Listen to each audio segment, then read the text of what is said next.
by the time we get to. Yeah. Are you coming to the meeting?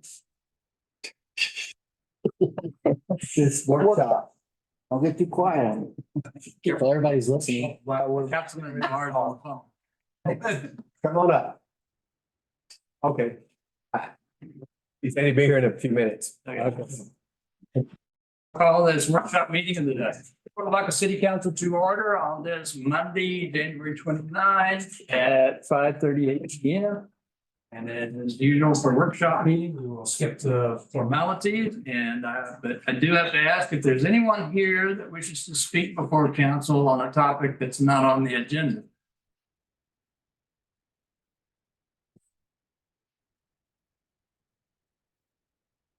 Legislative requirement. Happy to hear people speak up before council. All right, with that done, we will move to our regular agenda item, which is one agenda item to discuss economic development and policy. Cody, you want to introduce it? Mayor Council, as you recall, I think it was November, might have been October, actually. We had a workshop item where we were discussing in generalities, economic development. At that time, we're talking about residential development, and Jonas was here with the Victoria Economic Development Corporation Regional Partnership. And he was charged with kind of going back and doing some brainstorming and looking at our Chapter 380 Economic Development Policy and coming back with some ideas. And in your packet is a draft copy of some updates to our Chapter 380 Economic Development Incentive Policy that does add some language in there to address residential development.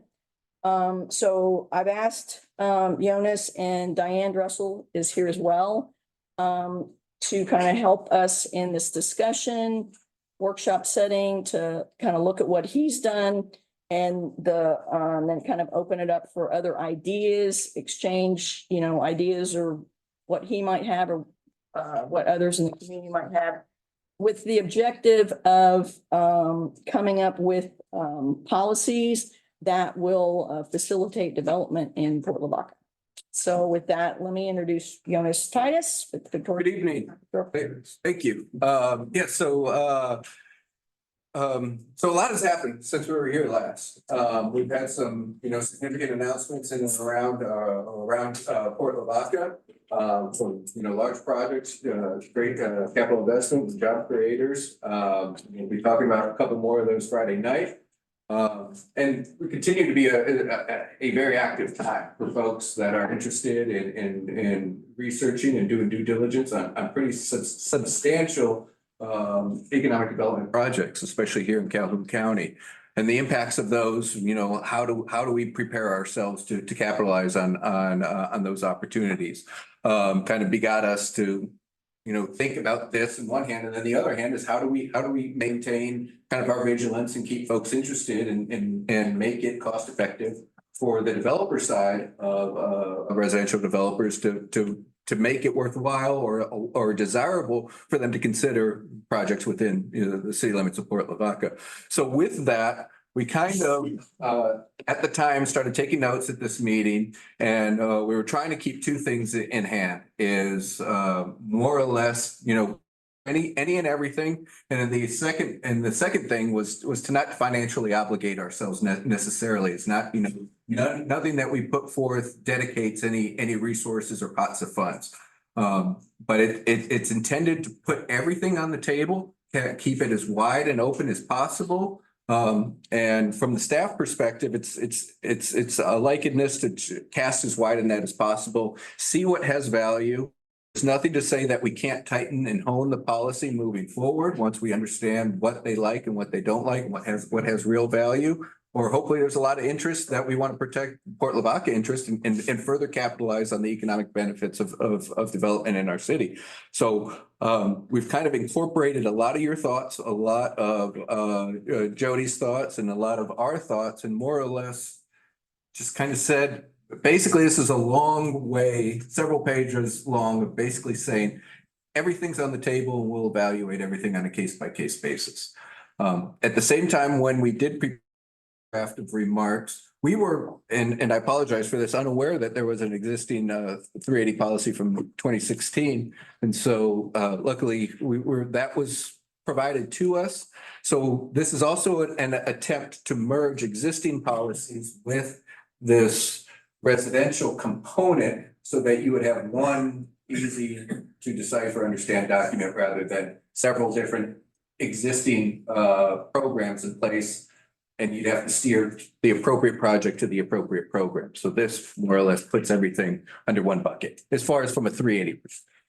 So. And basically, I think that the thing that changed, that was added to our existing policies is the section 6. Yes. Right, on page This- 3. So on page 3, but more, I'll work our way there very quickly. Basically, the top of page 4, those A, B, C, and D is basically it's defining why you have this policy in place at all. And it's, you know, it's to make the city more livable, it's to attract more investment. It's basically to make it better place to live and raise a family. We maintained a lot of the target developments and sorry, I skipped a page. Yeah, he's on page 1 of 4, which is page 4 of a packet. Yes. And then page 2 of 4 basically lists everything that we could think of, which would factor into your decision as to what would make a project viable. And this also incorporates the existing policy from 2016, which also talks about industry and jobs and other types of projects. Application process is what we retained, and then section 6, we talk about a quality residential economic development incentive. And in this vein of, and I'll just read this section because it's not very long. And this is, you know, once again, first draft and intended for you all for feedback and for us to you know, obviously take things out that we don't like.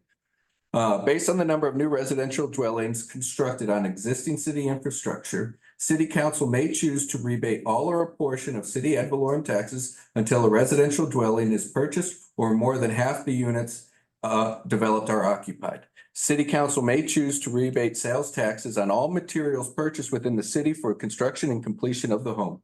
As stated previously, all incentives are considered on a case-by-case basis. Other considerations may include the city may consider providing all or a portion of water and sewer utility extensions. The city may consider waiving fees associated with plan review, building permits, and or other required fees. If the city acquires a lot or substandard building / lot, the city may consider providing the property to a pre-approved developer for a mutually agreed upon residential project to include a mutually agreed upon condition, including number of units and amenities that the property may be occupied within that the property may be occupied within a certain number of months and achieve and maintain a specified capacity at any given time. And last, the city may consider determining which types of residential development may be considered for incentives, i.e. spec homes, multifamily, rental, etc., and may be based on square footage, sales price, amenities, number of units and or bedrooms, etc. So long way of saying, bring us a project, we'll kick it around, we'll come to a decision, and that will set policy. And I think in my mind, though, if there were things that we just simply aren't interested in considering, I think it's important to put that in there so we're not misleading either, you know, to keep it open. But if there is something that councils, you know, like, I mean, we've had discussions before whether we want to incentivize rental or if we want to incentivize, you know, if somebody's building a $500,000 house, are we incentivizing that? Is, you know, are there some, you know, parameters we want to include in this? Mobile home parks. Mobile home parks, stuff like that. Yeah, there are things that are off the table, things we're not going to consider. We might as well put it in here. So, you know, we're not misleading somebody thinking that they may have an opportunity and we shut them down, you know, right off the bat. Well, I will say that a couple of the developers have mentioned a couple of these things. For instance, like buying local materials locally, talked with Tool and Tool and. Yeah, yeah, Yeah. Coastal. Or whatever. yeah. Anyway, that they said they can get the materials they need. It's just they need to know ahead of time, but that if they buy locally, then they can get reimbursed for the sales tax. And that's something that they are interested in, and also the business of reduction of, say, the taxes or whatever. So these are things that they have submitted to me that, yes, this was something that they would be interested in, if they decided to do it. Yes, sir. And then you forwarded to me and we put this in here. And in that same regard, you know, these were things that I think were included in, that we included in here because it doesn't, there's no upfront cost to it. Well, I like the idea about the break on the sales tax and also the property tax. But I'd like to encourage developers that come to Port Lavaca to use local business people, local builders and local folks. Therefore, I'd like to tie that, in my opinion, I'd like to tie those breaks to companies that come in to develop and use local people to develop or to build the projects. Local electricians, local carpenters, local. Subcontractors. Right. So like we'd have like maybe at least a goal to use local Yeah, promote contractors. business in Port Lavaca. If available. If available. And I mean, I guess, it's possible that maybe that somehow could be tied. I don't know that it would be like, if you don't do it, you don't get any incentives, but maybe that's can be tied somehow to the amount. Maybe we get a bigger break for Port Lavaca and. Special consideration will be given to projects that utilize. Yeah, I'd like to see that because I know. That commit to you. Projects come in, you see people from anywhere, come in and build. And now that money stays here in Port Lavaca, Calhoun County. So I think that would be and for the city to stand up for its citizens, that's something. So like at the church, when we had some buildings built, it was a bigger project than some of our local guys could do. The subs would then hire the local people. It doesn't like, There you go, Tim. so I think for some of these, like if you're doing 20 spec homes, we don't maybe have the infrastructure, the people available. No, I understand A that. couple of them could work with the other subs. There's things that, like Jen said, that's available. Yeah, and so I understand that, but there are projects that we can't, our local community can tackle, our business people. Well, it's just like the one subdivision over in J Bay Estates. You've got like 8 or 9 houses going up simultaneously. So there's no one locally. This is a company from outside of town that's coming in, and as far as, I don't know what electricians. They do have some. They're using them. Yeah, well, I know that they're using some sub locals. Yeah, that's fine. It's just that I don't want to limit it. Well, I guess that's what I was saying. I don't know if you want to, there's no incentive involved or available at all unless you use local business. But if you do, there might be the opportunity for more incentive than if you don't. Right, a higher percentage of incentive if they use local people. Yeah. We can only invest local sales tax. If you're willing to reimburse sales tax, you could be potentially willing to reimburse like a portion of payroll tax for local contractors.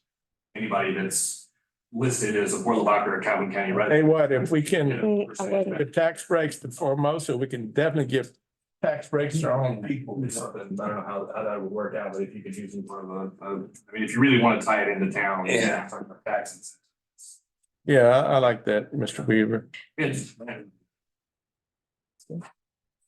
Jonas, when you list out bulleted items like this. Yeah. So that would be- And you have all these main considerations. So when one developer comes in and you give like, say, 3 of these considerations. The next one coming in, are they gonna expect the same 3 plus more, or? I guess I'm just kind of. Yeah. So that's the nature of the beast and the danger of kind of the waters that we're wading into is Okay. your first project is going to set a precedent. Right. So, and I think, speaking kind of like your attorney might say, is you don't want to make a decision based on a singular project. You have to make a decision based on a singular project and what you consider, what it might lead to. Because, yeah, we would be setting precedent for Yeah.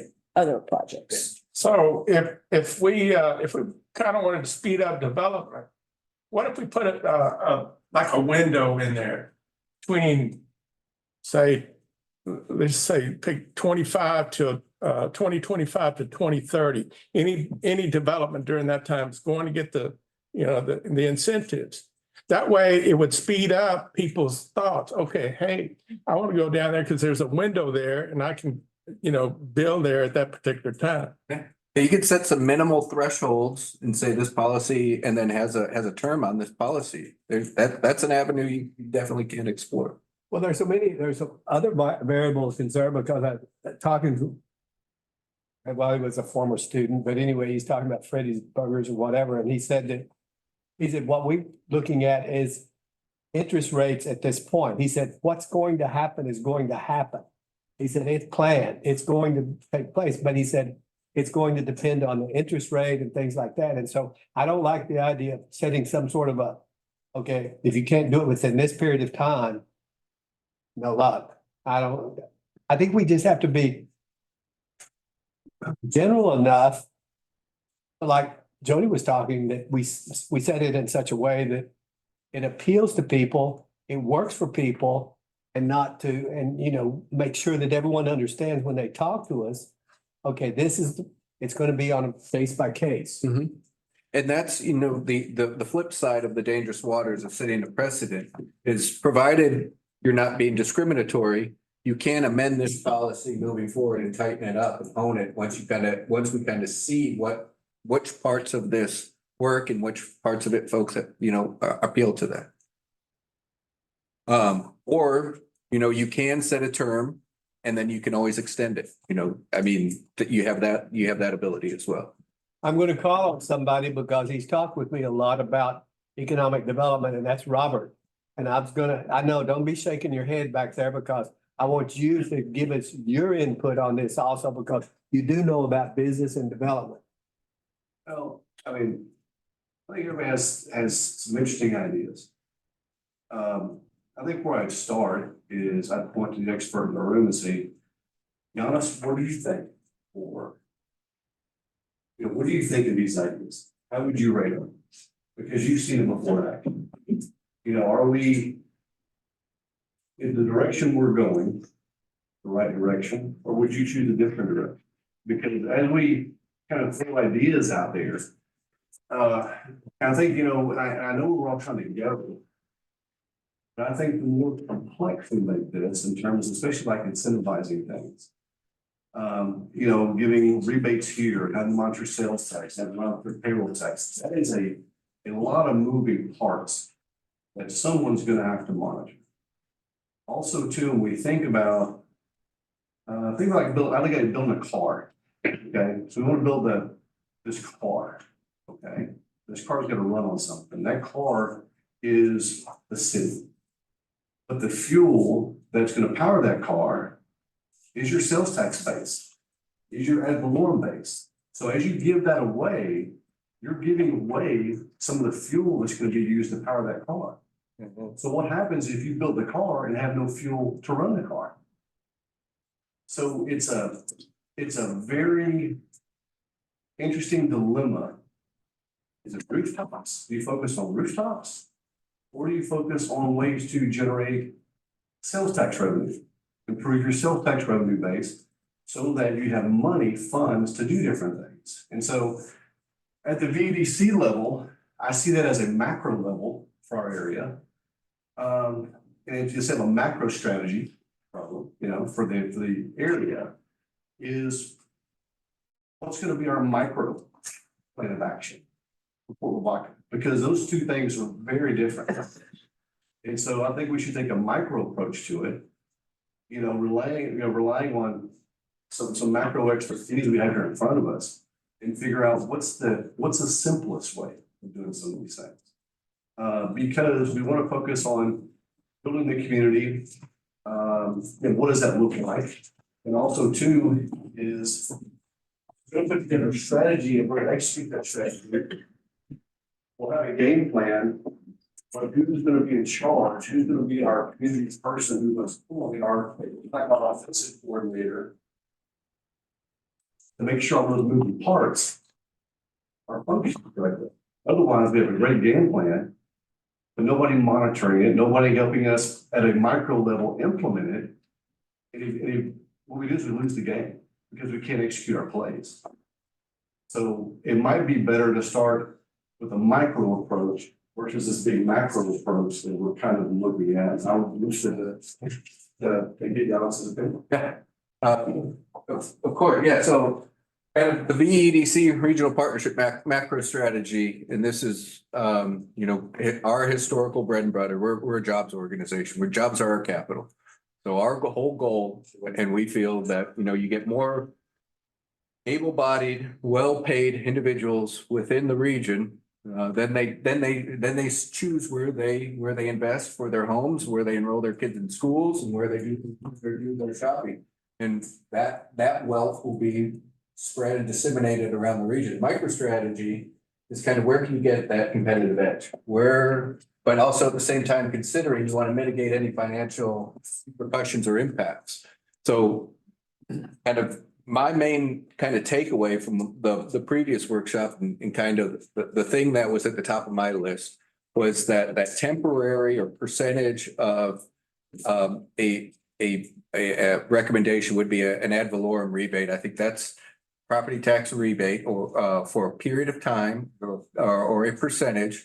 And then the other thing I really honed in on was try and encourage folks to build on existing infrastructure because therefore you're not spending money, building new water sewer extensions, and you're adding value to existing property that it's not maximizing its full return. And our whole goal of this policy that was written is to be simplified. It's incorporating existing policies that kind of exist and kind of condense everything to one document.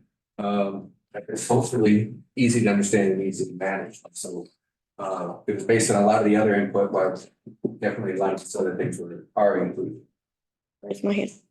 So how do we, I like what you said, Robert, but taking the fact that this policy has already existed, that's what we did with our last developer, is currently in existence. We use it, we've done a rebate, we have offered up rebates. How do you turn offering it to actually receiving someone coming? You know what I'm saying? Because we've done it. I mean, we've been open for business. Anytime anybody's brought a plan to us, we embrace it. We have done all that, but nobody comes. Yeah. So how do you go into production? Yeah. See, Emery makes a really good Yeah. point there, and that's your starting point right there. Is that you can have a lot of land, a lot of infrastructure, and you can give it away. But the developer is gonna make his or her decision, whether to build rooftops there, if they believe they can sell it for a price that keeps their margins at a healthy level. And so the question we'd ask ourselves is, as we look through our community, what's gonna make someone want to move to Port Lavaca? What's our draw? We focus on the draw. We focus on the hook, the bait. That's what we focus. To make ourselves, to make our community a draw. And guess what? You don't have to worry about incentives because builders want to build there because people want to. I mean, at some point, with all this growth that is coming, we won't need that. So it's kind of a catch-22. I mean, if we're not ready, if we don't have the housing when they're ready to come in, they're gonna go elsewhere. And then, okay, maybe then the developers wake up and they start building, but they're gonna be behind the 8 ball and everybody's moving elsewhere to where what we do to get some, to kind of give us a head start. So there is some inventory of houses for those that wanna move here at the infancy of some of. How do you attract home builder? Well, that's, I mean, everybody's trying to do the same thing. I mean, we're in the midst of, a national housing crisis. So, these are not unique situations to Port Lavaca. Victoria's going through the same thing, Edna's going through the same thing, and Goliad's going through the same thing. Bay City attracted too. I think we have a, Oh, sorry. Darby. Sorry, I Darby. don't know your name, but here's the thing. I know that this is the first time I've been to a workshop meeting, but I see a lot of the same people, like when I go to these meetings. What I like what he has to say is that you really want local builder. I'm part of Calhoun County. And I'd love, whenever you're giving these, I'd love to see local developers. And I would like to see somebody way smarter than me that go to the contractors and people that really do have the wherewithal to do this and get them all in a room and say, hey, this is what's coming. And reach out to them and say, here's what we have to offer. We have these rebates, we have this. And give them a workshop and say, look, if you do this, do like that small business place in Victoria that will reach out to show you and say, here's what you can do. This is what's available. And do this kind of stuff. And because the developers that are from Houston or where, they're all great, but they're savvy. They know all this stuff. They know how to get your rebates. They know our people don't, I mean, Calhoun County, Port Lavaca, they don't know how to do that, but they got access. They can do it. Like, they could do your stuff and they could grow and put money, take it from here and grow and help our people. There's a way, I think there's like a lack of communication, in my opinion. Well, to Emery's point, Bay City found itself in very much a similar situation. I was on the Matagorda County and Bay City Development Boards. Same situation. They're trying to buy STP, Oxaya, Dow. And the problem they had was nobody wanted to live in Bay City. The prospective employers or the employees, their families, and they would look around and go, no, we don't see ourselves here. And so we had to develop a strategy. What was going to be our hook? What was going to be our bait? Part of it started with, Bay City campaign. Is we need to look better. Okay. Second thing is working with the EDC to lure our biggest hook, which was Schulman's Movie Bowl and Grill. It is something nice, a feature for the community. By doing a TERS, by the way. TERS, yes, yes.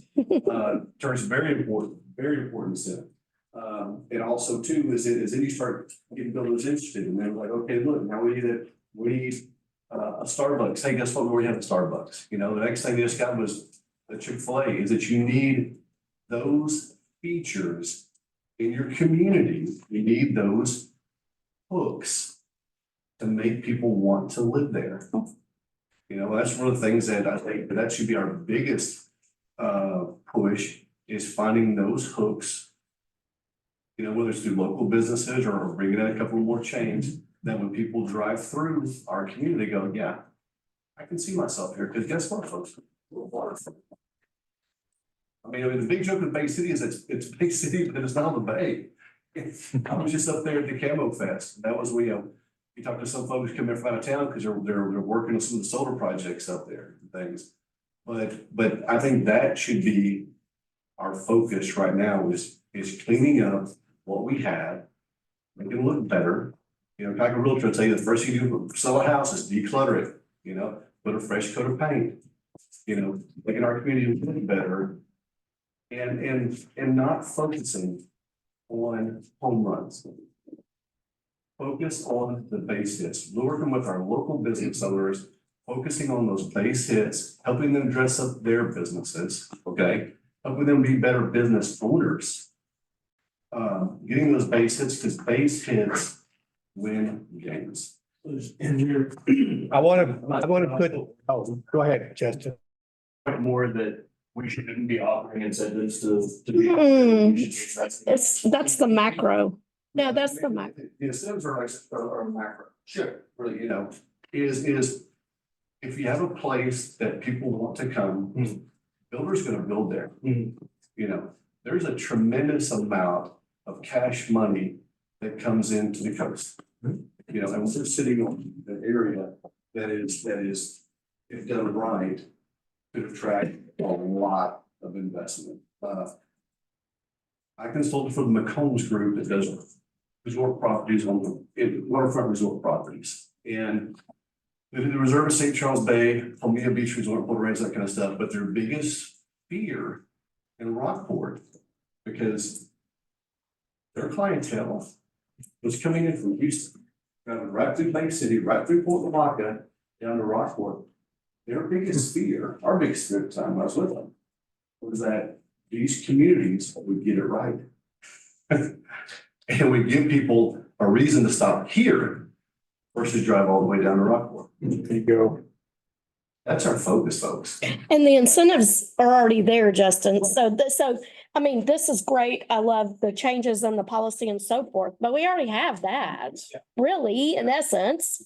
Yeah, but we didn't really have anything for residential, which is what we just, Specifically, but we were offering it, Yeah. even if it was on paper. I'd like to get Jimmy Shelton in on this. I know I'm putting you on the spot, but as from a builder contractor standpoint, your input on this. Well, what I heard from the gentleman back here is looking for the home runs. I just really don't think we have the infrastructure yet to have, like, let's say a David Weekly or Lennar or somebody from Houston or, San Antonio come here, because they're looking at labor pools, they're looking at your suppliers, how cheap can they build in order to make that margin? So I think that's a little, looking for that home run may not be what we can support right now. But I've always liked the water, I've always liked the bay. I mean, there is an attraction here for your builders, just maybe not the home run building. I like the program that we're talking about here, the economic incentive programs. I would kind of like to see it more, I guess, firm without so much flexibility. I like to be able to throw the net and catch, anybody who's got an idea to try to offer it, but I think that might offer some scrutiny also, where you maybe give the plan to somebody and maybe not someone else. If you were to kind of streamline that and have, this is what you can get, this is what's offered, then I think that kind of takes some of that scrutiny away. Supporting local, I know I'm going all over the map here. I definitely believe in supporting local, but again, it comes back to infrastructure. When you get to a certain size, you get pissed sometimes saying, well, we can't support that, not at this point. You're gonna have to go elsewhere to a certain city in order to get your supplies. So I would not like this tied directly to the incentive, but I've heard it over here where you encouraged to do it because you want to go, you want to put it in a bid package. Send it to your local supplier saying, can you do this? But you're not bound to, it's not going to limit that incentive because it can't happen. That incentive really just applies to reimbursement of sales tax. If you're buying them out of city, there's no reimbursement, but if they did buy anything within the city, they would be reimbursed under the agreement. Of what they could prove they paid sales tax on. Locally. but I know that, we've had some look at that, and as it, even with that available to them, they were still able to purchase their materials less expensively in Houston, even if, and because, we're not in Houston, it takes longer to get stuff here, and there is a premium just because where we're located, that materials are going to be expensive and labor as well. That we're battling that. Do you want them to buy local, or do you want the cost of the production down? You know, Because I mean, that's the other thing too, that we're looking at for a price point on the houses. We don't want, I don't think we care at this point. We want housing. I mean, that's the question. Do we care? Because I do hear different things.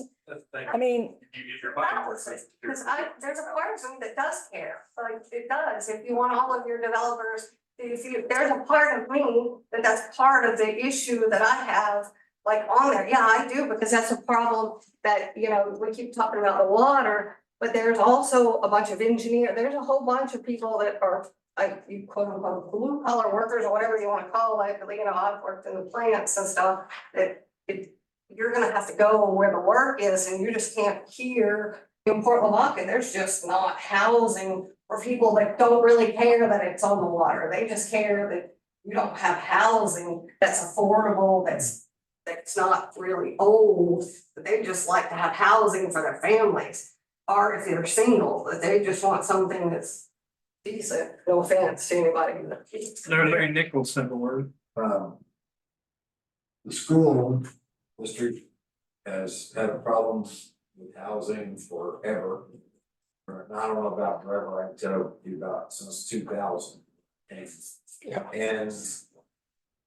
you know, for our employees, we had employees actually leave because the apartments that were available were not what they wanted to stay in. And so we worked with Formosa.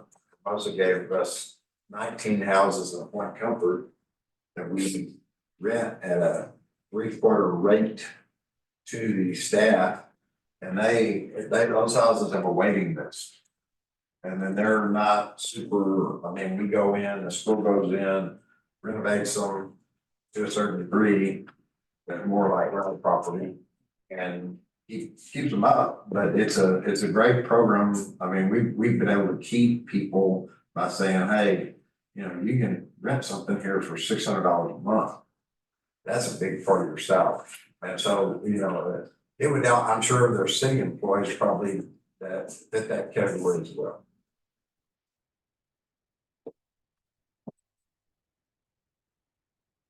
And we need to make sure that the developers in the area know about all our expansion of workforce, all the new plants coming in. Formosa's has some little expansions coming. Linus is bringing in a new plant with rare earth metals, and of course Dow's big expansion is coming. There are going to be a lot of people. All we need is a big sign on the city saying if you lived here, you'd be home by now. That's the main.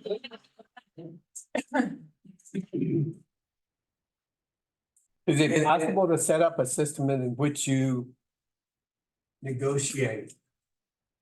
You know, the developer comes and says, okay, I'd like to do this because there's a couple of developers that have sent me, these are things that we'd like to see. If we can get this, you know, we want to proceed. And I don't know, you know, it's like what we're saying here is we're just sort of moving around, but I'm just wondering, how do we get them to come to the table? And then we say, okay, we can offer such and such. And I think it would be almost maybe something, I don't know whether this is what Robert's talking about, but to have someone that is sort of overseeing this, you know, that, okay, this is what you want. Let's see if we can go with that. Is that? Well, I'm thinking you're saying like, okay, let's make code enforcement, their task to look at the roads most traveled and make sure they are the cleanest, nicest, go after the code enforcement issues. Then on, you know, Bay City, I just bring Bay City just because I know what they have and that they have developers right now. They have a Main Street committee, a very active Main Street committee that just put on Camo Fest. Yes. And, you know, that is a very well-respected community event that's well attended. And it's a daytime thing. I don't even think it's a nighttime thing. My team won again this year. Okay, I'm not even sure what they do, but it's called Camo Fest. But it is a driven, they have a director, that's a paid director that does that, and I mean, Is it paid by the city? yeah. Yes. Yeah, oh, It's well, gotta be a dedicated, that position has to be a dedicated person by the city. And that's their only job is for the matrix. Yeah, I wasn't sitting earlier today, I've got a project I'm working on down there, I said to the city manager, and talking about some setbacks and stuff, and sitting going through, some sort of where is it still not actually with a huge plant and they're little houses, so everybody's living outside the community, and if I get a developer in there, they're putting up rooftops as quickly as they can. I said, man, his houses are going up fast. He goes, yeah, because that's at the Laurel, and just really don't feel it. He said, the thing I'm most interested in is the additional sales tax revenue. Mhm. Additional sales tax revenue is the meat. right. And so by a show of hands, how many small business owners that operate in this community are here tonight? Okay. I think in an economic development forum, this place should be packed with them. Because they're all our biggest stakeholders in all of this. And we talk about, we keep talking about these rooftops, but sales tax, we need people eating in those restaurants, we need people visiting our shops. Those are the stakeholders, I think, that really deserve a large focus. That's why I talk about, like with the Bay City EDC, is that they run point. They've got their budget, and they're out there, and they're the offensive coordinator, they're calling those plays, they're contacting those businesses saying, hey, how can we build your business? We know you've been here for 20 years. What can we do? Hey, your facade looks okay. Let's help improve it. Let's do these things. Because I was the one renting that money.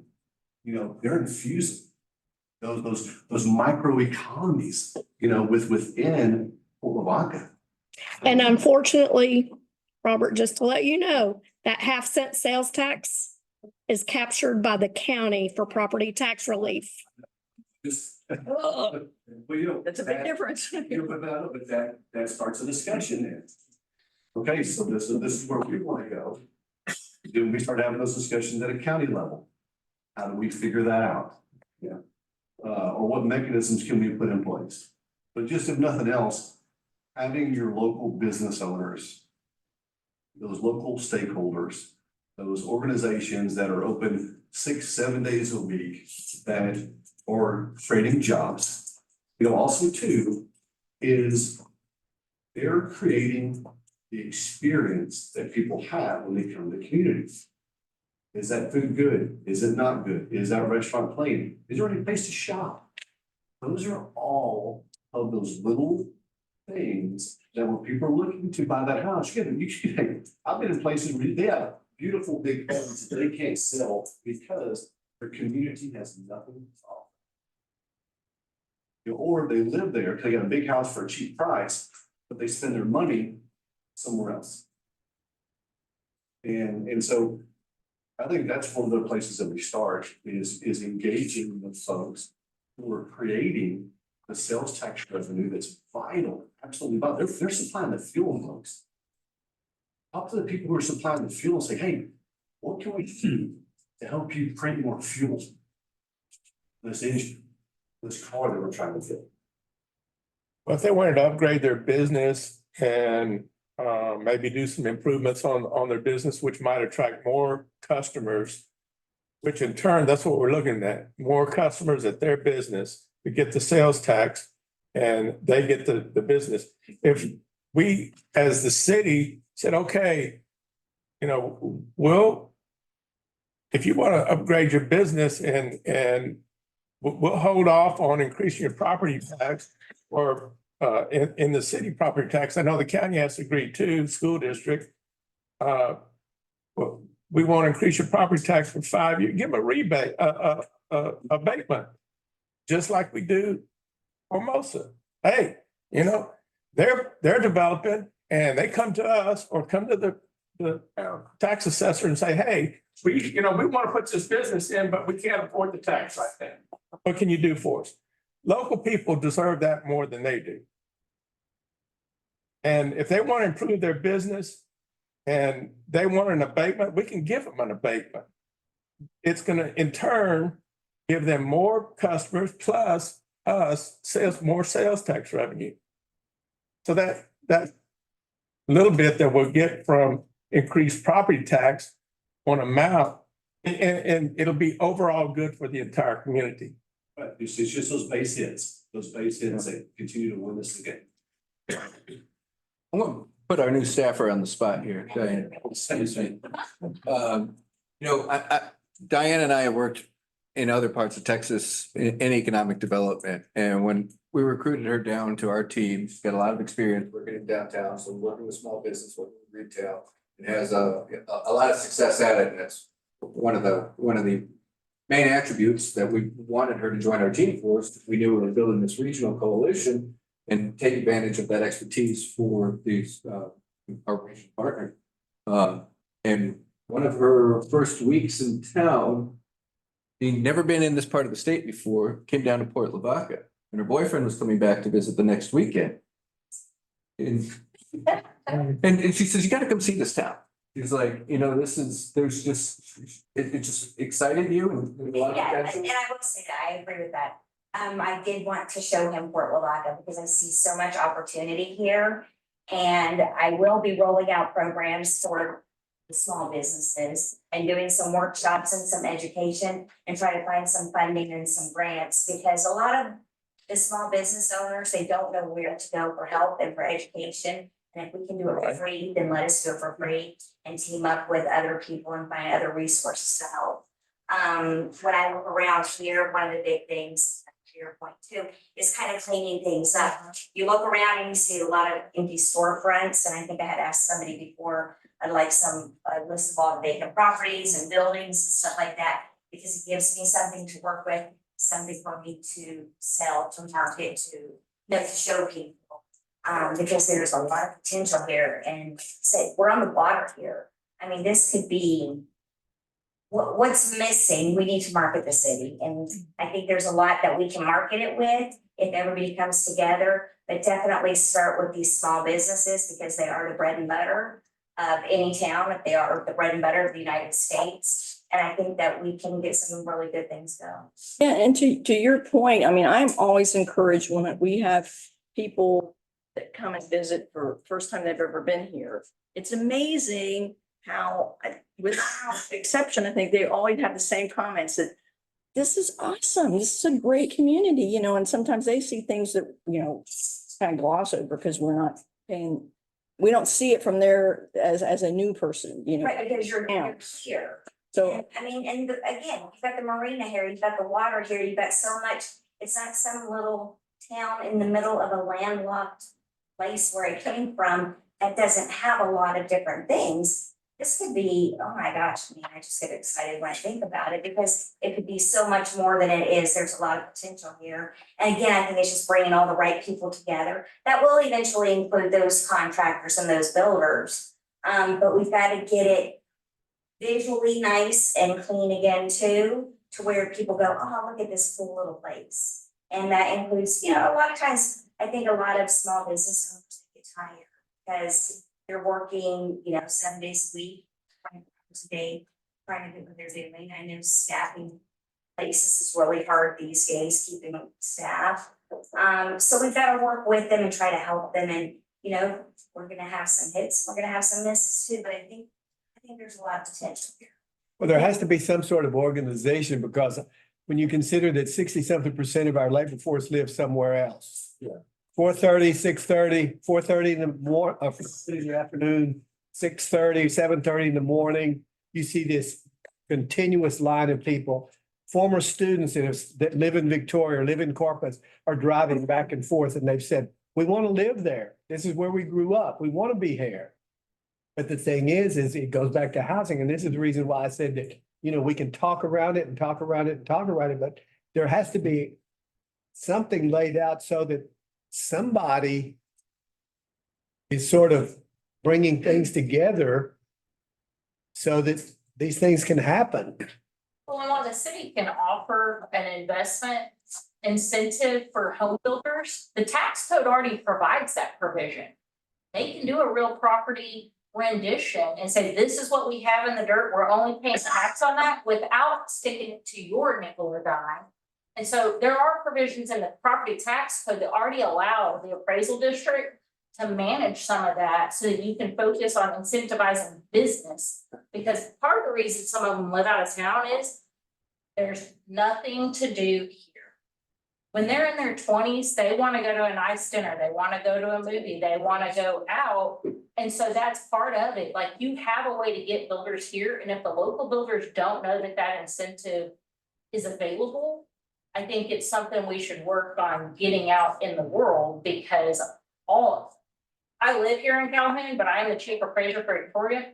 All of my builders got letters from me on January 2nd that said, if you have a development in my county, give me your rendition of what's in construction or what dirt you bought this year, so that I can put it on the roll at what you have invested, because the tax code allows for that provision without making Victoria County, or any other entity take that hit. Because they know, we give up this money this year, next year there'll be a $250,000 house on a $70,000 lot, and we bang our money over here when we get that homestead, that home occupied with a homestead exemption. They're dragging in that money that way. So most of the entities are very understanding about, okay, you get your builder's inventory right now, but I think what you gotta drive here is business. And I think I've been in the car with a lot of developers. My parents develop property for a living.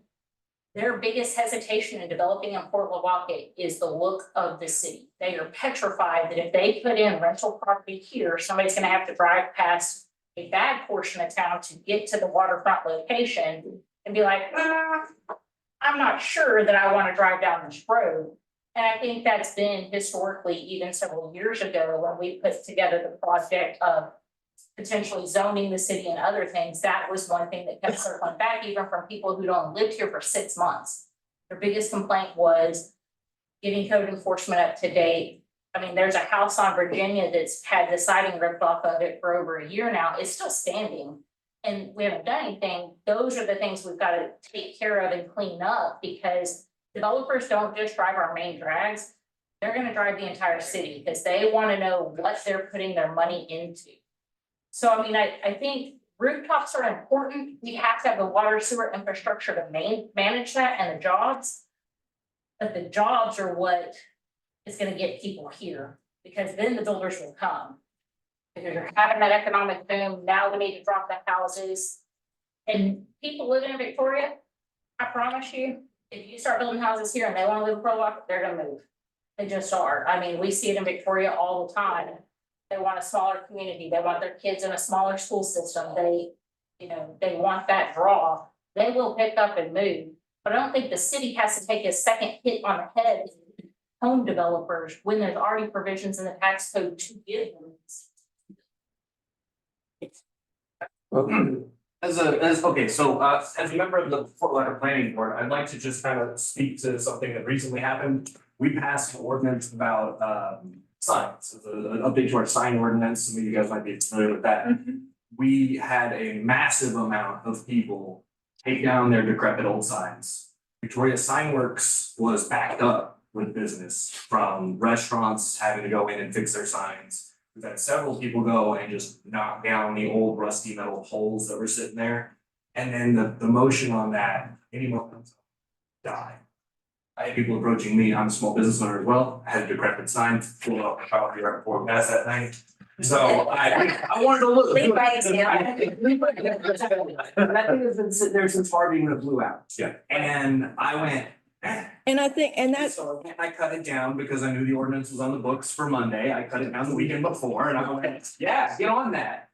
But if I run around town right now, I don't even need to run around town. Right now, I probably list you off 15 to 20 decrepit signs in town. I mean, that's my know. passion as well. That's Jody's gonna keep passion for like fixing things up, but I sat on that sign since Harvey, and it's probably one of the newest signs to become decrepit in there. And so the problem I think we have is we're talking about, you need to make the place livable. You don't wanna drive by old junk when you're driving into town. You want these things done.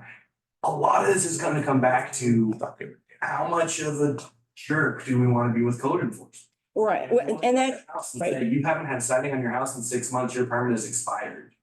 we may be taking people to court, Now, you know, exactly. to. Now, on the flip side of that, I tore my sign down. I walked in, I said, hey, we have a facade grant in the books, right? Yes. Can I apply for that? Yes. How do I do that? Here's the paper, filled it in, applied for it. I bought some nice new benches, some trash cans, we repainted, we fixed up that ugly pole, we used to have an ugly sign on it.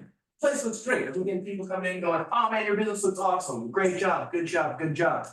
7 months ago, I submitted that. I still have not received my grant. I just signed it the other day. Well, I. So, You've kind of explained it. I know about the thing only because I'm on the planning board. There's not a lot of businesses that have those things. There's not a lot of other businesses. Well, and again, How many people applied for it in 2022? we we were advertising from like an individual, one-on-one basis, right? But my point And a there lot of people is- just won't, it comes down to the point, I will write it for you. Yeah. But again, we only have so many resources Yes, to but deal. if you go down to the store and you say, you have to tear your sign out in 6 months, or pay it and replace it, we'll give you $1,000. I know what I did. I mean, and we're offering that, and we offered that down to the RV park and that's just an example of some of the reception we Just don't. organized, we don't quite have it together, we kind of have to have a push of a carrot and a stick. We're not incentivizing my business to grow, but people are saying, man, it looks great. And so maybe I catch a few more, Yeah, and we're gonna put something in the way to advertise that. Well, I would recommend, and I'll probably get things started with this, social media. Because I replaced a gentleman who was 67 years old. He hated social media. I've gotten more good feedback from our office and have been able to do more taxpayer education based on Facebook.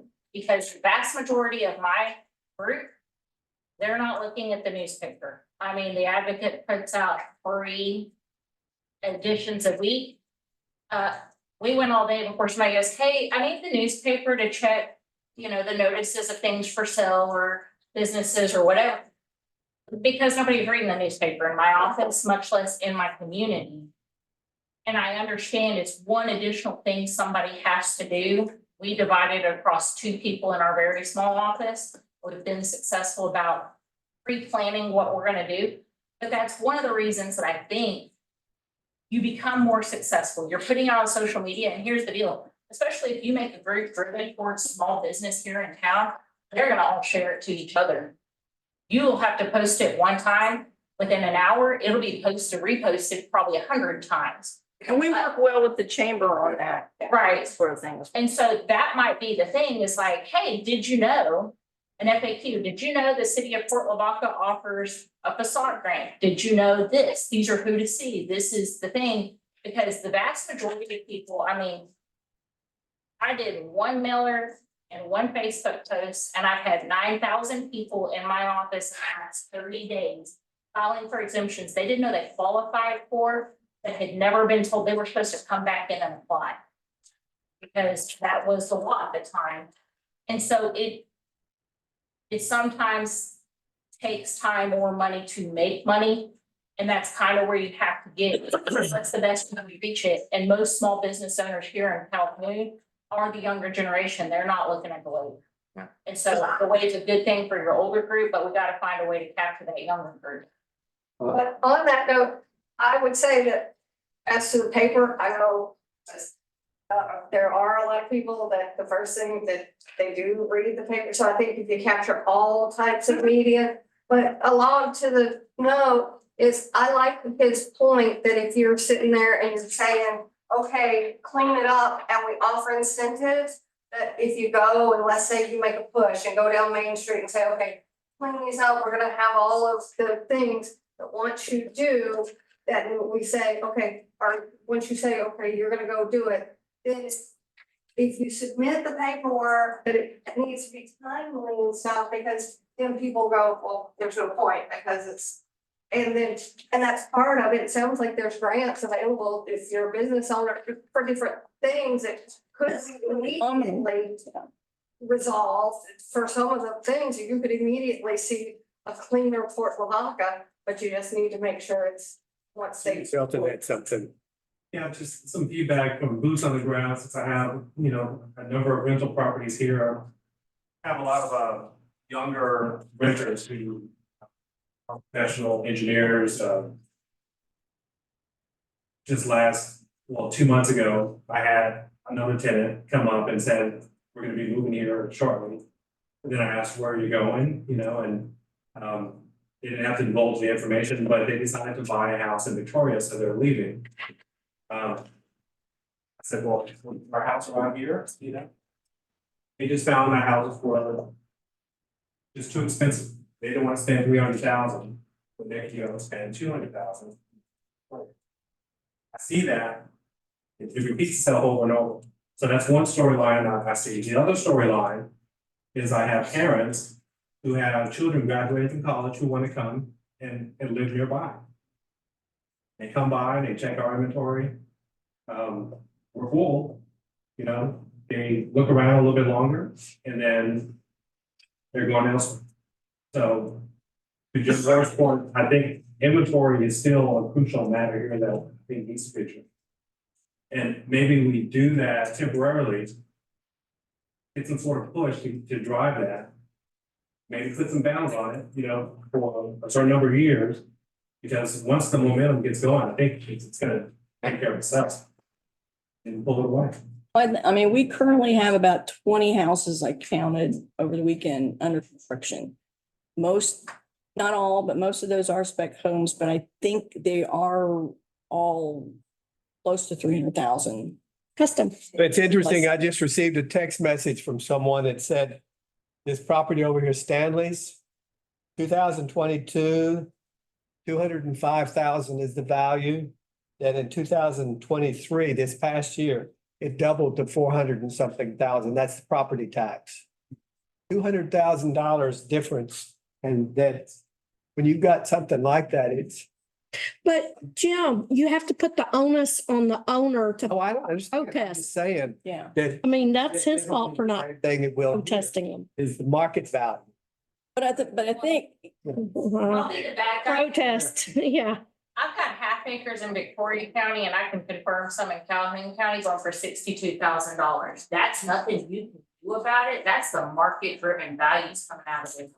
Because we have people moving here that aren't from Texas. They don't understand our economy. They don't understand our real estate.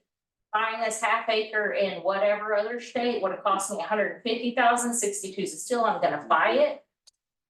Values in even just my county. So 2021, my values in my county alone went up 40 to 60% in a single year based on market driven data.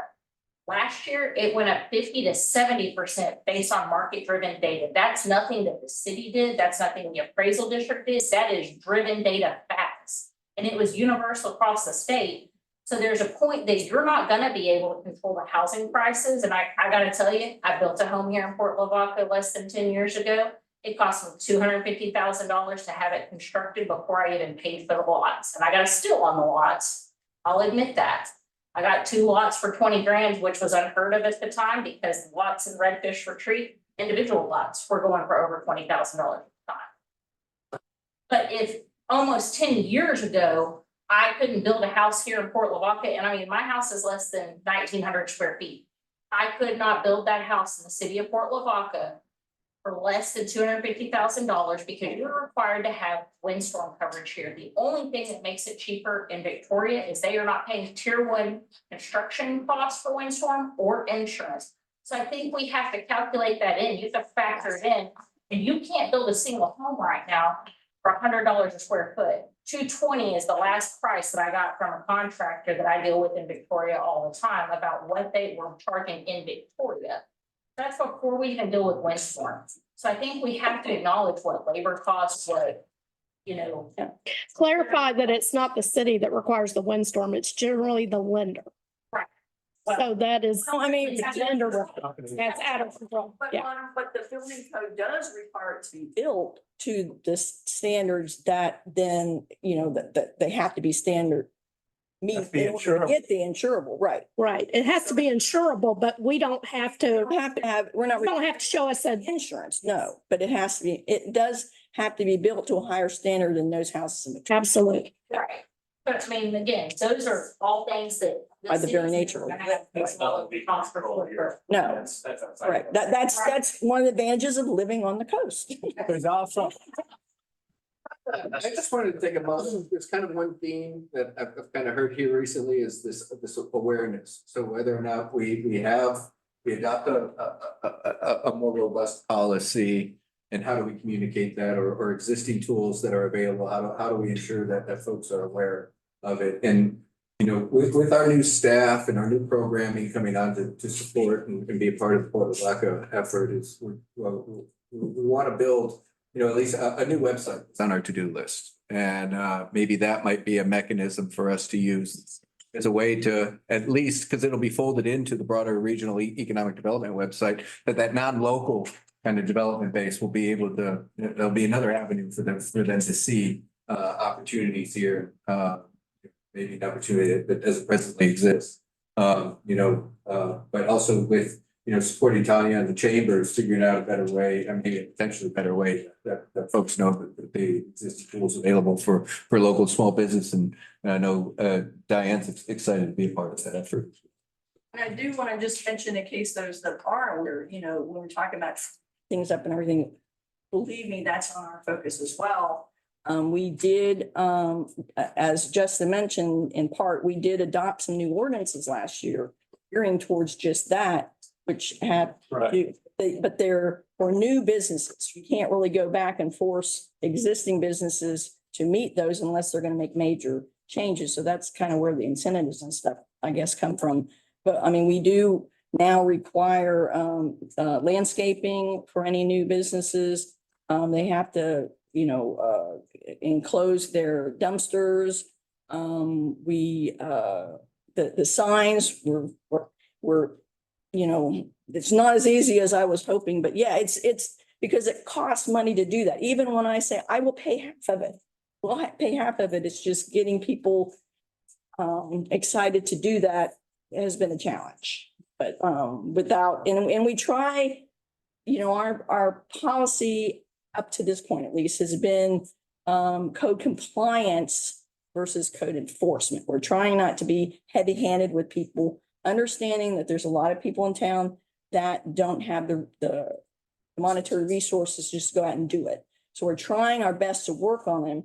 The downside to that is it takes longer. You know, we had a house down here on Virginia Street that needed to be torn down for years. We finally got it torn down. I mean, it took us by 9 months to because we were working with the guy, you know, trying not to be heavy-handed, but we can heavy our hand more if we're trying to accelerate things. But under the way we've been, it just kind of takes a little longer to get things done.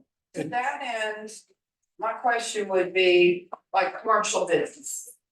You drive into town and we've got all these fallen down buildings that, to me, I don't see how you're not in violation of code.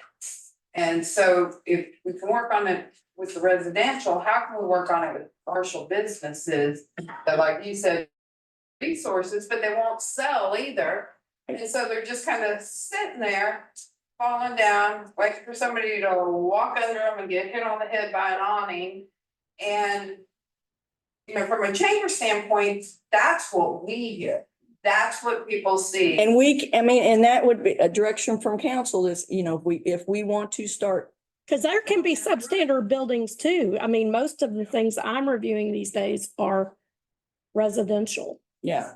Well, and just as an FYI, our staff today, we were looking and we're getting hit with inquiries for available buildings left and right. And so Diane and Sharon on our team were working hard to reach out to some owners in town and or find owners and kind of find specs of buildings that exist so that we might be able to present those as opportunities for folks that are, you know, Caterpillar, for example, they're doing a huge supplier drive right now. They want all their suppliers to be, you know, not located an ocean away. It's much rather than, you know, in close proximity to that facility. So we're shaking every tree that we can find spots for them. So that may be an initiative that is fruitful. But I think, yeah, I mean, you're right. We've kind of been focusing on some kind of low hanging fruits. Yeah. Because there's plenty to do, right? And, you know, and to deal with certain residences is going to take, you know, a certain amount of money, but to do that on the commercial level, you're talking about a whole lot more money. So can we confirm that David's is coming down?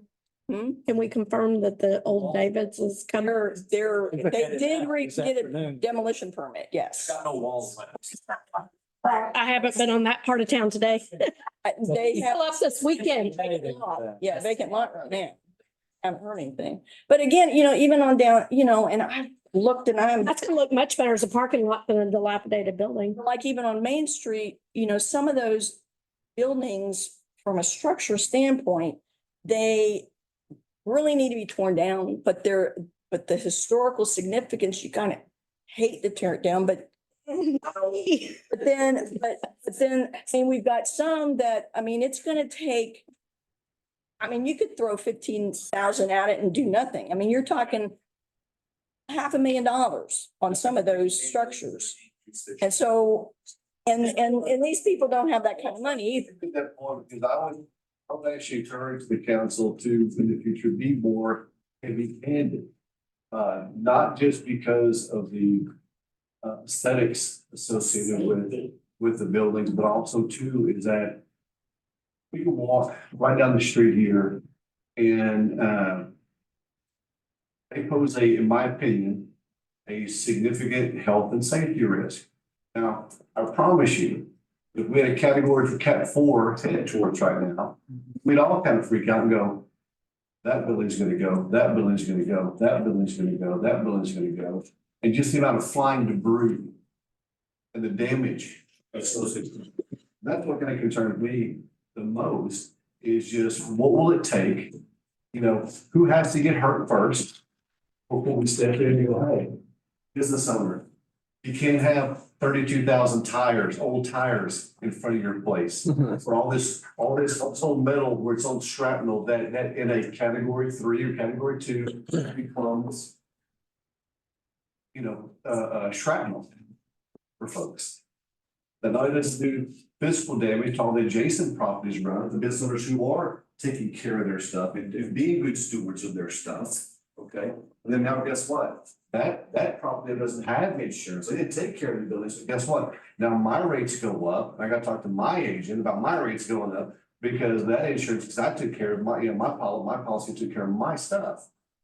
So, when we talk about trying to create a fair playing field for all of our constituents here, is it's all played by the same rules.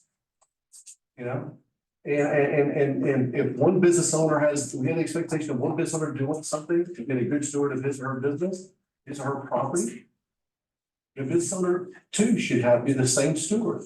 And unfortunately, I'll be the popular person in the room, but if that business isn't healthy enough to create enough revenue for reinvestment into that business, then it's not a viable business. And let's replace it with a viable business or help them get to be a viable business. But it scares the heck out of me just from a health and safety standpoint right now. I think of our buildings downtown that we're trying desperately to save, desperately with the owners that are there, trying to maintain walls that if a bad wind comes, they will fall down. We have the one building on the corner that's got past due taxes that doesn't have windows, that doesn't, I mean, and it's an eyesore. And we're giving everyone the benefit, but at some point, preservation versus.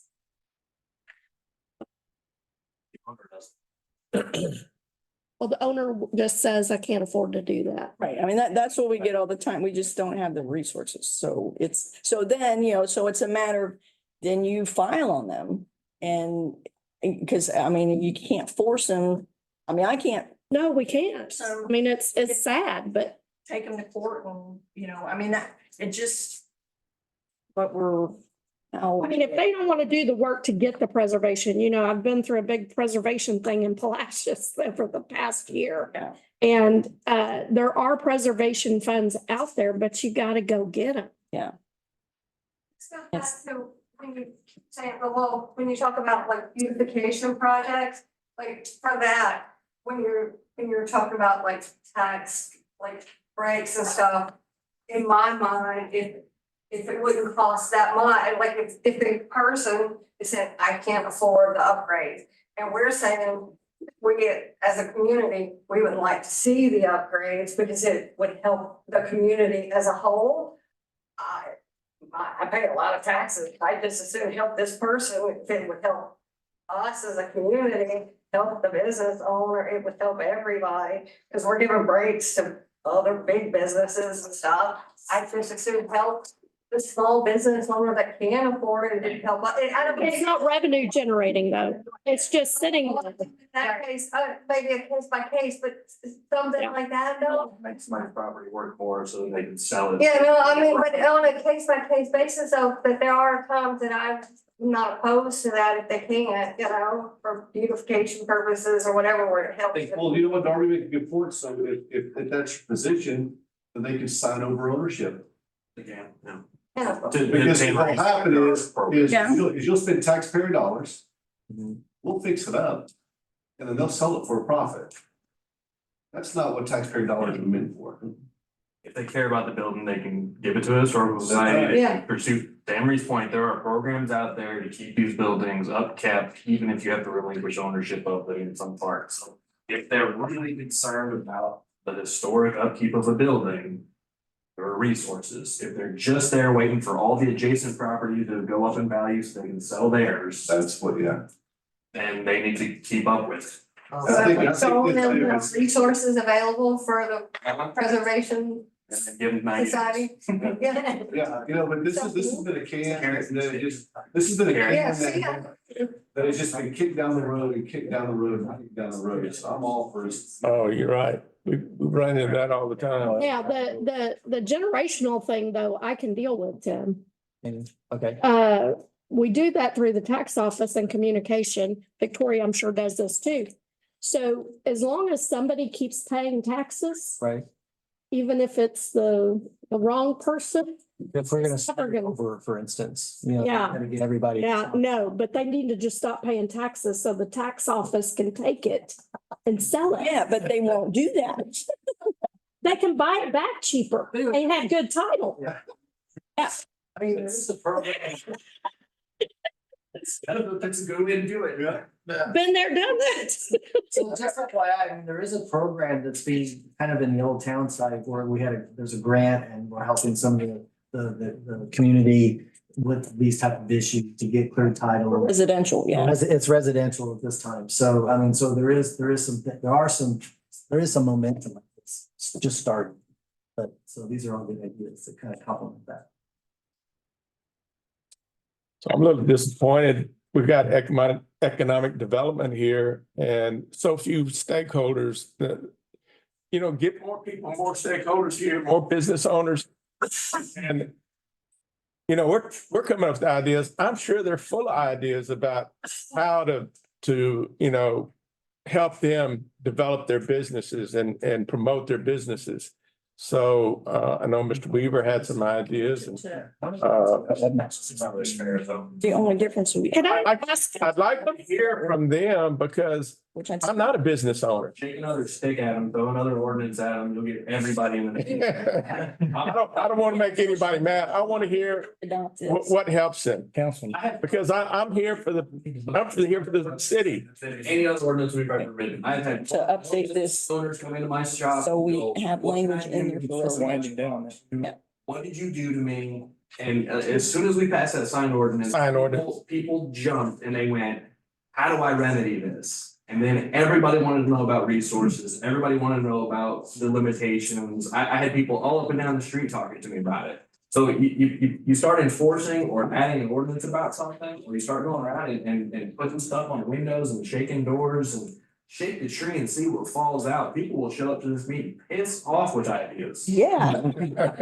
We focus, I mean, I know we have a chamber banquet coming up. Could we have a theme or something about clean up Port Lavaca or some, I don't know how you meld that together, but we have a chamber banquet coming up. Good topic. Well, one of the things we had talked about, which, I don't think I finished my thought before, that with adopting these new ordinances, we did that in order to make application to a program called Texas Scenic City, which we were given a bronze designation because of the level of ordinances that we have. So now it's a matter of going in there and enforcing, the ordinances that we do have in place. For new businesses, it really has been pretty easy because they come in expecting it. We've had very little to no flack from the new businesses coming in on anything that we're requiring of them. It's some of the existing businesses that we have some back and forth with, and again, dealing with resource issues. I think at the end of the day, that for these ideas to be successful, someone has to run the point. I don't know if that point's gonna be through the chamber, through the city. I don't want to put anything else on Jody's plate. Her plate is this big and it is full. And establish metrics that we're gonna use. And how we're gonna hold ourselves accountable is that we all agree that we want 20% or 30% of the city cleaned up. This is what we define as cleaned up by year 1 and year 2. And grade ourselves against our metrics versus just kicking these ideas around, kicking the can down the road, not establishing somebody to run a point on this stuff to report back and say, hey, here's where we are. We're 2 months in and we haven't made a dent. Then what's wrong? And could we have like quarterly cleanups? Well, I've been working on that as we speak, actually. We're trying to kick something off with I don't know if anybody went to Clean It and Green It last year. This year is going to be April 13th. We're going to use that as the launching pad sort of a new program that I've still got to bring to council with the details called the Lawn Library, where we're purchasing equipment that then can be used for organized cleanup events, with lawnmowers and weed eaters and rakes and all that kind of stuff, for nonprofits to come help us do that. And then we're looking at the calendar. Tanya and I met last week, actually, looking at the calendar and trying to identify a few specific months to have those cleanups, because in my mind, we need to give plenty of notice ahead of time where it's at so we can get volunteers there. I have been soliciting for over a year now, anybody that's interested in starting a Keep Port Lavaca Beautiful organization or campaign, you're hired. But in Victoria, they had that and it's been very successful. I've had many conversations with them and have learned that really, for that to work, it does not come from the city. The city complements it, but it needs to be an organization itself that has passion from the community to grow that up. And so, and they're the ones that kind of organize the cleanups with the city's, partnership basically. But we're, our development services department, we haven't had much luck in getting anybody to volunteer. So we're going to get that started and try to have, at least 3, if not 4 cleanups this year at some point. Similar to what they're doing in Victoria. And Jody, I just also want to make everyone aware, one of the other tools, Robert was talking about hooks and kind of having those destination kind of retailers, is we did acquire a new tool on behalf for Port Lavaca this year to add to our portfolio. It's a software called Placer AI. And it's one of those, I think, it's one of those that kind of tracks people's cell phones all throughout the day. So you understand where folks live, where they work, and kind of their commute patterns and their shopping patterns throughout the day.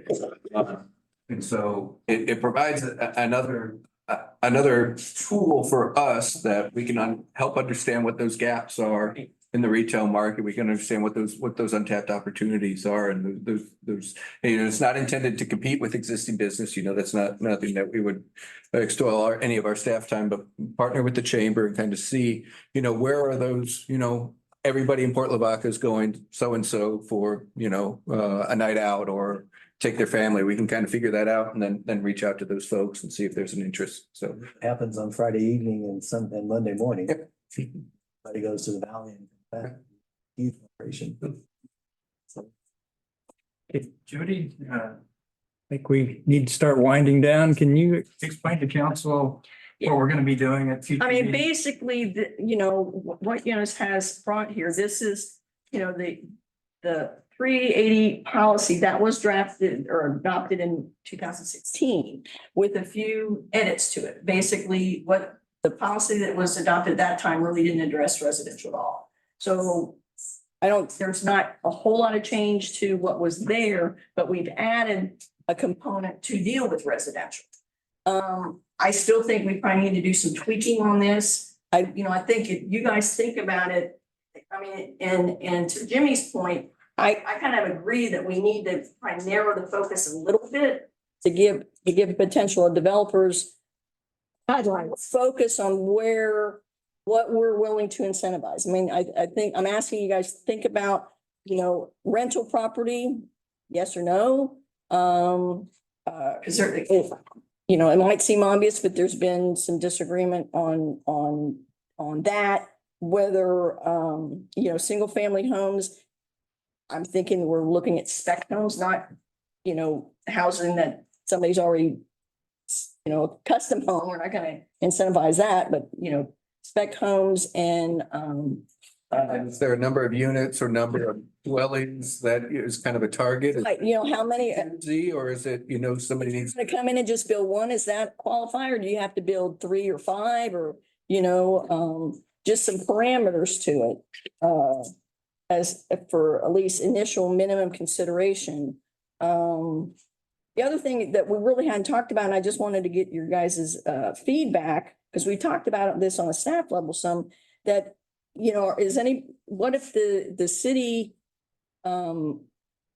sometimes when lots come up for the tax sale, if the city went ahead and purchased that, if we were able to acquire some of those, whether then that could be used as an incentive to a developer that, will either give you this property or, give it to you at a reduced rate in exchange for XYZ, billing a house for a certain price point or whatever, whether we get involved in that or not. And that was that fourth point we put in there that was, pre-approved developer, mutually agreed upon set of condition unit. Right. I mean, in general, you can get your other taxing entities, if that's what you want to do, you might be able to get them to give you a break on what they're owed. Or I think we could. City definitely can. The district has their hands tied a little bit, but they have some discretion, Yeah. and certainly the county.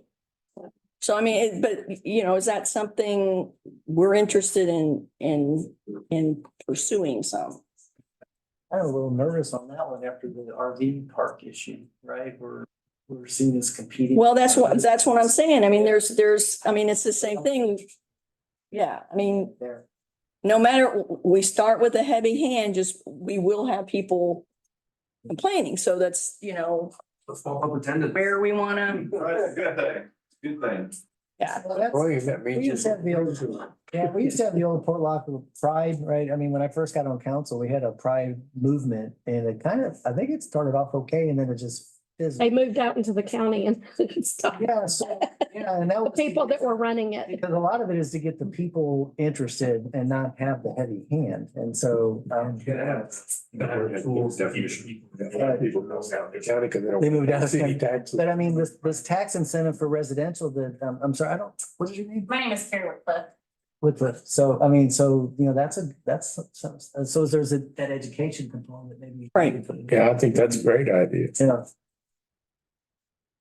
So, Something we could do. but what's our goal? So we have this document. Our goal would be to, What are we gonna, um, are we ratifying this at our next meeting or what's the target? Or do we need to have another meeting, It would be helpful if, for me, sorry to get ahead of you, if you all just take it home, kind of think on it, sleep on it. We'll be back here at next council and we can receive some direction and then we can incorporate that into a tighter draft and bring it back to you. I mean, we don't have to do this tonight. right. So. I mean, I'm thinking. The only other thing I brought up and already told Jonas is that this does not include, and it should be really separate, a tax abatement policy. So we may want to go ahead and do that too for anyone who would consider or want some kind of tax abatement, you have to do that every 2 years, new guidelines. But we can still do that with the 380. but then you'd be renewing this every 2 years. So I don't know if you want to do that. So you can have it independent, but the focus would not be industrial the way the county's plan is. It would not require a minimum $5 million investment the way the county's does. But I mean, in talking with that, we know that we did that. We've done that before, but it hadn't been overly effective because it's not that much money. But I mean, and I guess any money, at least you're saying, look, we're giving up our part. Yeah, and I don't know, for small projects, in comparison, the big projects counties are working out there, I don't think they're gonna have much success there, but. The county's not gonna give up theirs, no, No. but it's not worth it to them. But I think we can at least, I don't know about the February meeting to bring this back up again, or for sure, at least by the March meeting. To have something to look on. And so if we can bring it back in February for any more input and then bring it back in March. Does the chamber ever have any meetings? I mean, it sounds, one of the feedback that I got was there's not enough people involved here. We need to get more community people. And I don't know if we do that before or after we declare this, but I mean, is there any other opportunity? Draft up maybe some topics, we could blast that out to all the chamber members. Okay. But I do like the idea of having something, whatever comes of this. Maybe at the banquet, and Jody and I have been talking about maybe doing a state of the city address at some point too. That I think would be interested to both residents and commercial business owners. And you could do a media rollout of awareness of Right. kind of try and get some momentum and eyeballs. Yeah, because I mean, when we got the scenic city and everything, recognized that, our advocates need to be the businesses, which is the chamber. And that's where we start with the chamber members. They need to be advocating with us, we're on this together, to beautify the city and get things. It's their businesses that we're dealing with in large parts. What can we do to,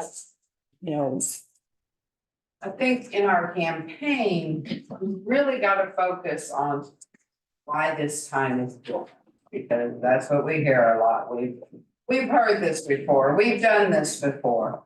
And so we have to have a good marketing plan of what's different now from before, from 20 years ago, from 10 years ago. What is different right now? What's gonna make this successful? What's gonna make it, they're still seeing the same things they saw 20 years ago.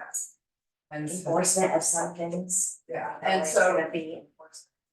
I think we have to have a plan in order to get buy-in.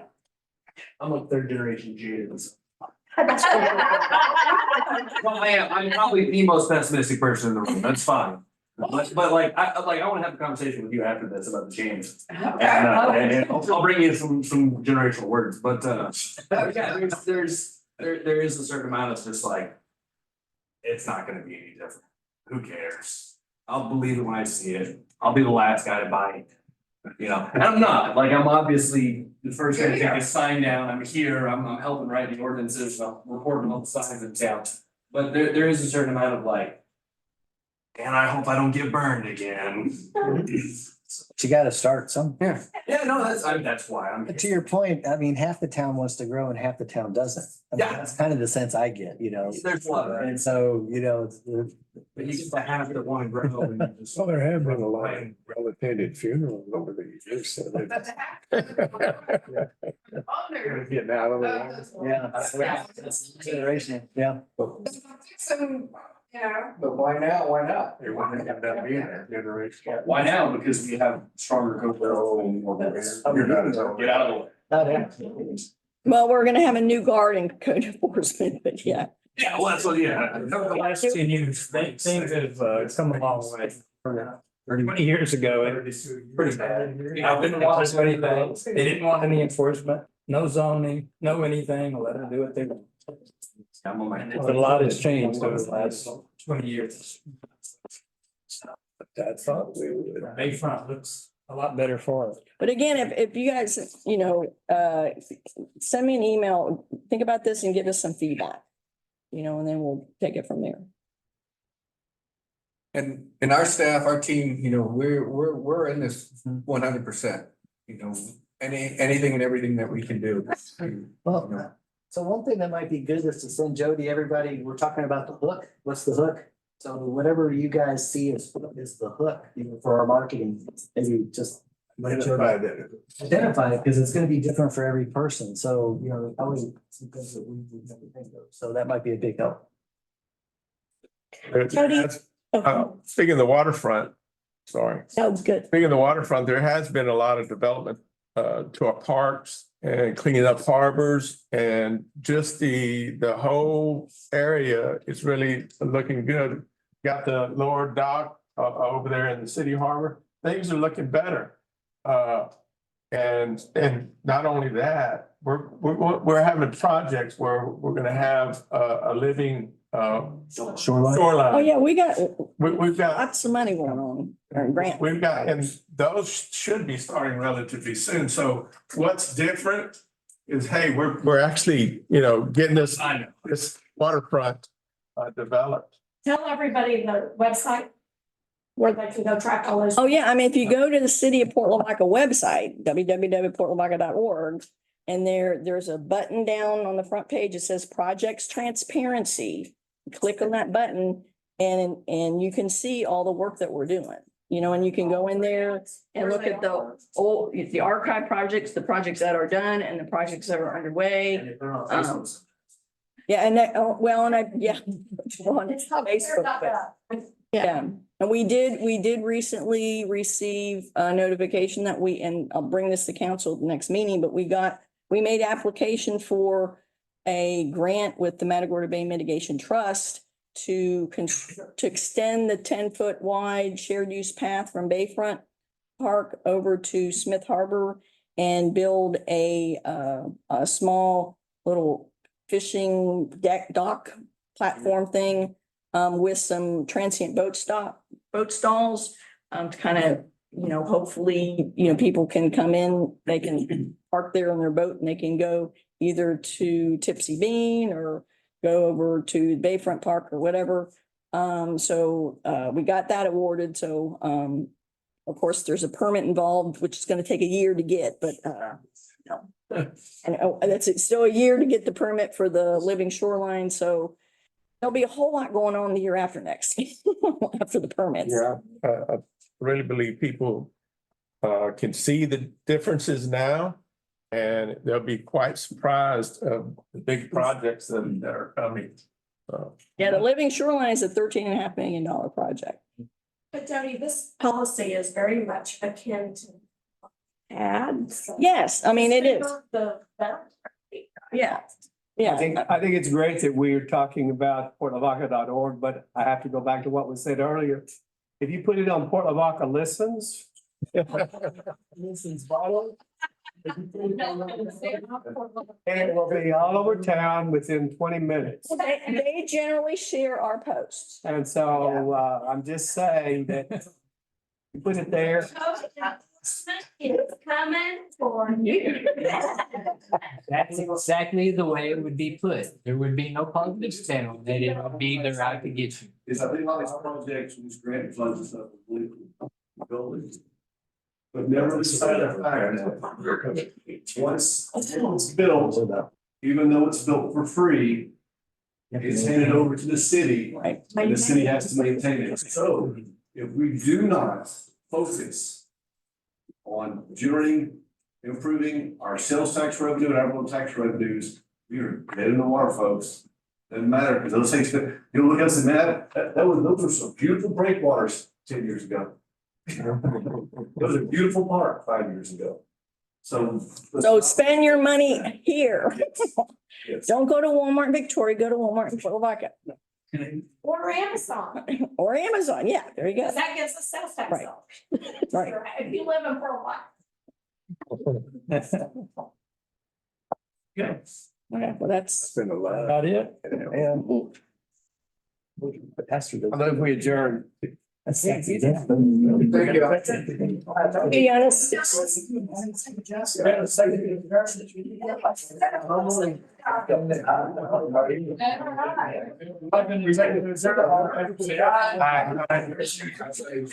Run that again? I made the motion. Which one?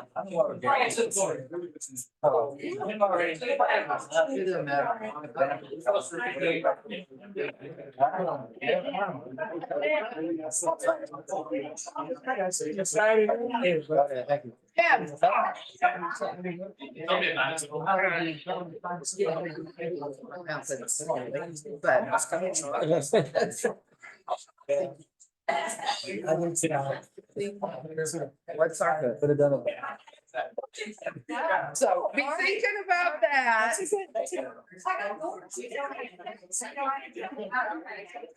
You, We got last one? yeah, you do. Talk a little about Linus. Yeah. That's the main reason we wanted you to come. Yeah. They're all in Dallas. Okay. I need to look at the program and I'm thinking.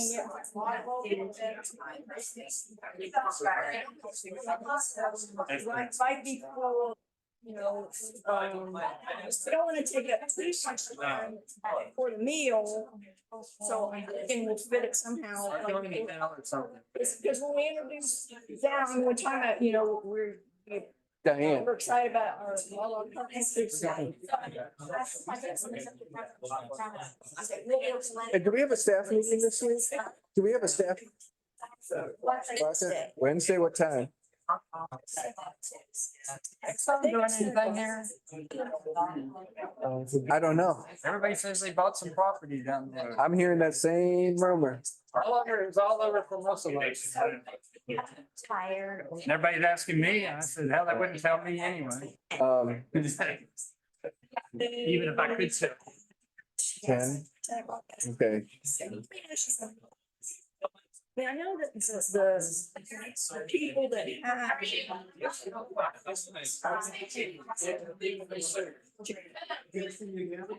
Well, But I've always been told it's just not big enough. I don't know, the people that have it in Victoria, I know they're locals, right? yeah, we know them. Yeah. For them to. You can have that conversation. Yeah. Yeah, I mean, what? Yeah. Is it because we're not big enough or is there something else? Because I really think, you know, with all the traffic. Yeah, yeah. Imagine they. Yes. Oh, and imagine if you put one in Antarctica, they wouldn't do as well as they do everywhere. But no, I know what you're saying. Yes. Yeah. Yeah. No. I've never had a project that's happened because of incentives. It's always.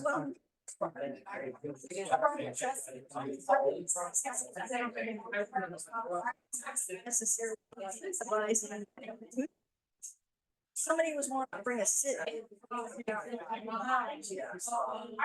You know. There's a million ways that we can communicate it and look at it, you know, if it was the right project and didn't quite align, you know, justified as some infill development or something. But I know the Chick-fil-A folks very well, so I'll I mean, is that? you're right, with all the traffic going by in 35, why not? Yeah.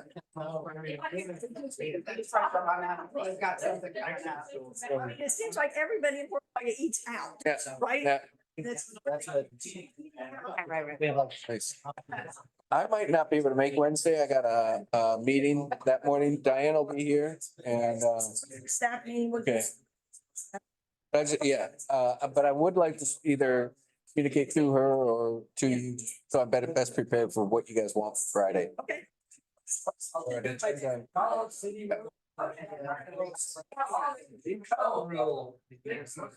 Apparently it's not. It doesn't exist. I called them to clean it one time. They were like, nah, you don't have a safe. Well, there, I had Chavez, vacant building, agreement that way. Everybody's asking about the old Dick's building, so they're just demolishing it, don't have a code for it. I did clarify that. So keep on trying to, okay. I think he's starting to work, he's had a lot of people said they're interested in the land, but they don't want the building. Yeah. So I think he's guessing. All right, well, tell Susan that. Tell Susan that. Yeah, that multi-story parking lot. Well, no, no. Tim, good to see you. I'm gonna have to run. So. We'll see. All right, bye-bye. Good night. I mean, he wanted 700 and some thousand with the building. I don't know what he's gonna want. They pay for the demolition finance. I think it's going more with Stephen down, right? I would, but still, it's still like a lot of money, but, you know. Okay. And those are the new Simple. It just. Victoria taxes.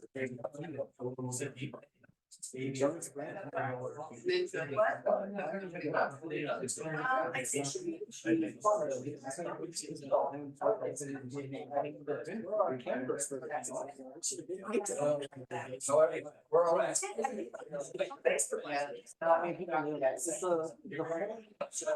Is that next week?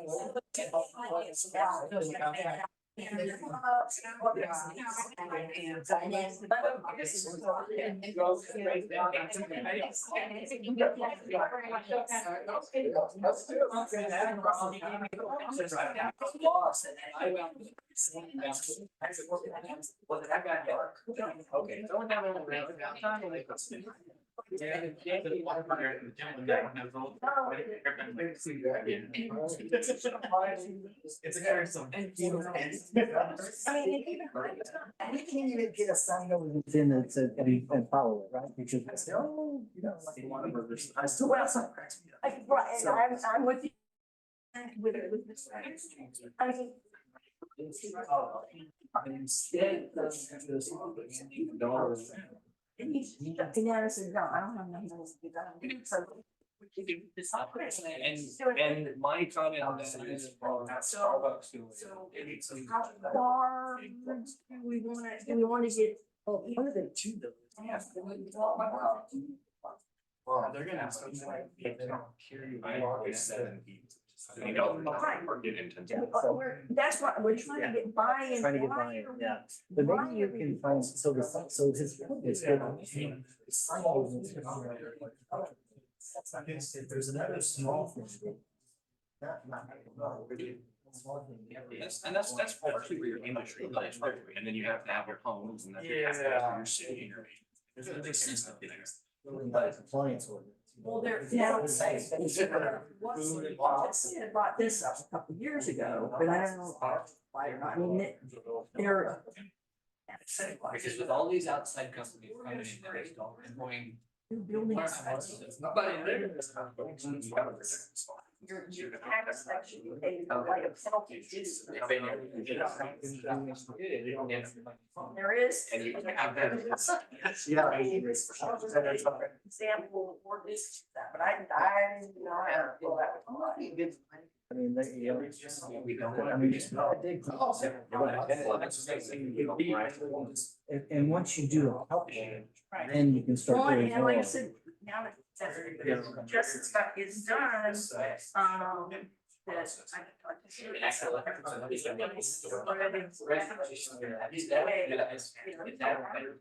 Never quite.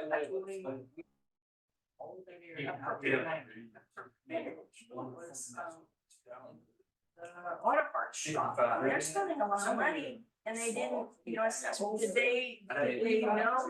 And make some additional. And we'll help you.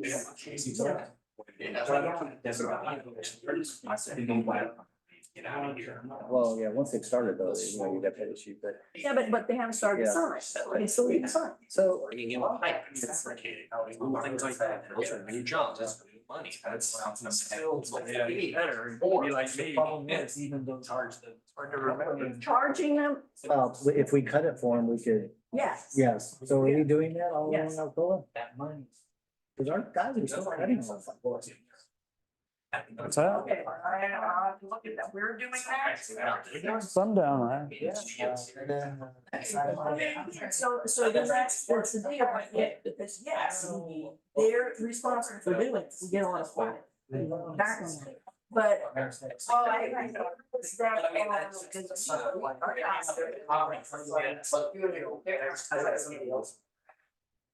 Well, I do have a hard time. Okay, I was told that that Joey had got one of the owners. So I didn't know what. Well, I've seen our guys out there, so I mean, maybe they're not doing that every single time, but I don't know. So. Well, like I said, we're advertising for a new code. Yeah. And we do more on main thoroughfares, I guess you consider our main thoroughfare. I like what they said, let's pick some attack points and maybe this cleanup, you know, because you can't just do a house here, a business here and a thing here. You've got to do an area so that people can appreciate. That's why we do so much on Broadway. That's what they're on this show. But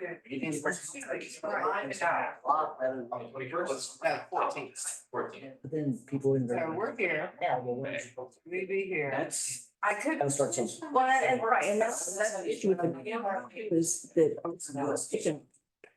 So if like we decide to focus on Main Street, well, we can do that. So we. You gotta focus on 35 and you gotta. See, the speakers are on.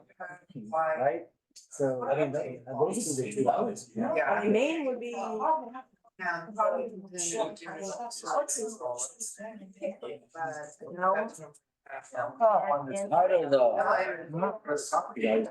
that problem we have with the, he makes a lot of problem with it. TC. Hey, Start it next week. I know. Next week, well, let's talk. We have to follow a report every week, samples, But next. send it on to the lab. And then we have, I don't know. Oh, it's a monthly, that's how they find out. Yeah, so we have to follow it. Nothing we can do. That's it. I have an idea. Yeah, we're just too kind of advanced on that. Okay. Not. No solicitation. And the 7th. They're sending too much on it. Really like. Our system can create some. Right, and I. Yes, I have made. The chlorine accumulates in places that convert. So this is gonna happen a long time.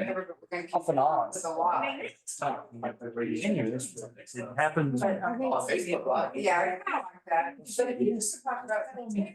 I know it got things stirred up during that freeze and that, About Main Street. and, Yeah. summer, I don't think we have electronic. We have the water boil and everybody. He said that they.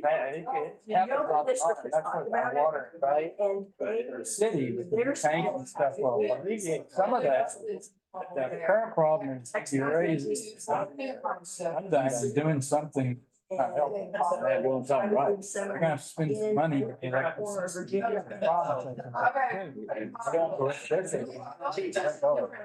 that. We have some things we can, and some of it already high. Consumption. Yeah, Creates another problem. That's the problem. We have to meet with TCQ and tell them what it is and how we're gonna approach fix it.